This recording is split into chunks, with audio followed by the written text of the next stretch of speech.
Hello everyone, welcome back to the channel. It's so good of you to join me here today. Now today I want to take the time to discuss a very interesting topic as it relates to space and science and all that other fun stuff that we'd like discussing on this channel.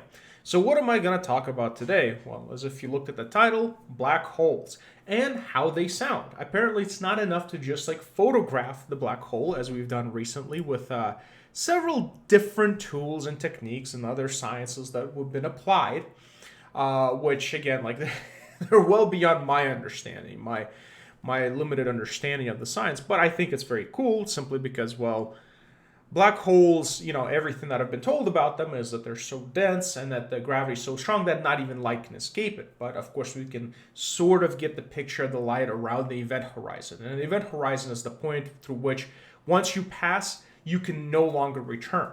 And what happens beyond that? Anybody's guess. People have ideas, people have speculations, but it's all theory at this point.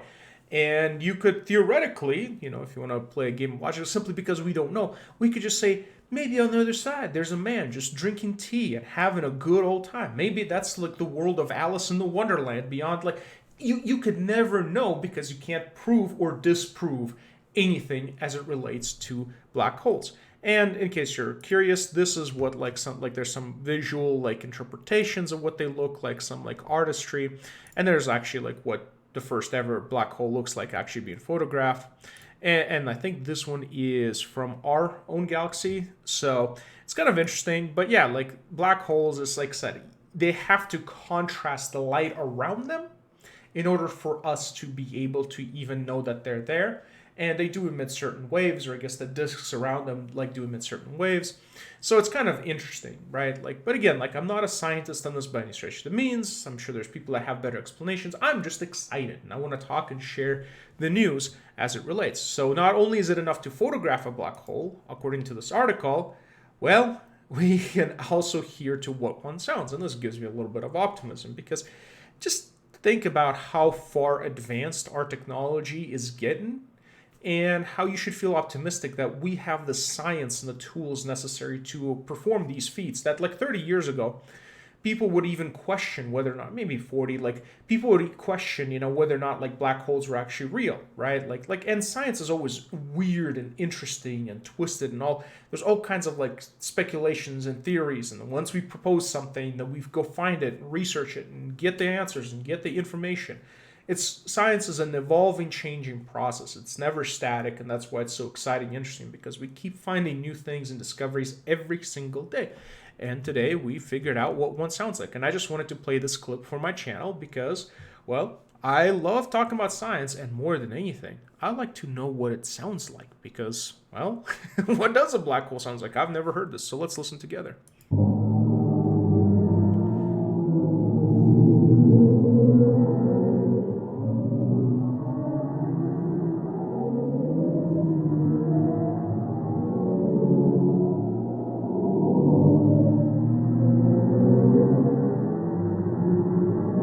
Dude, what the heck is that?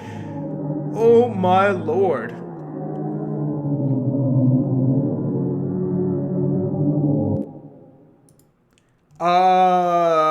Okay, somebody called the Kraken because I think he just dropped a new mixtape. Holy crap, what the heck is that? That does not sound like... Are you kidding me? Data sonification, black hole at the centers of... that's insane. That's insane that you can translate that to an actual sound. I mean, let's see. Data sonification. These things sound cool. I have to research more into that.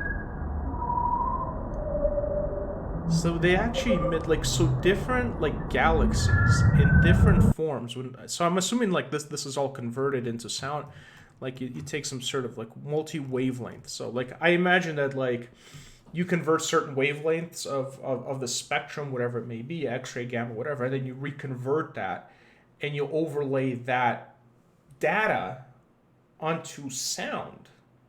I hope I'm explaining this correctly, because that's kind of interesting. So actually there is a way to know what something sounds like. Even though in the vacuum of space no sound is made, we can convert the energies and convert the frequencies to an actual sound. And some of this sounds actually very pretty. So I might have to research more into this. Look at that. the universe is actually making music right as we're chilling here. Be kind of cool if you go outside and you look at the stars. Next thing you know, like the universe has its own soundtrack. How cool is that? That's like really interesting. By the way, this article is really interesting. So for any of you who want to like look more into it and like follow it, like go ahead. Like I'll link this in the description below. For any of you science lovers out there.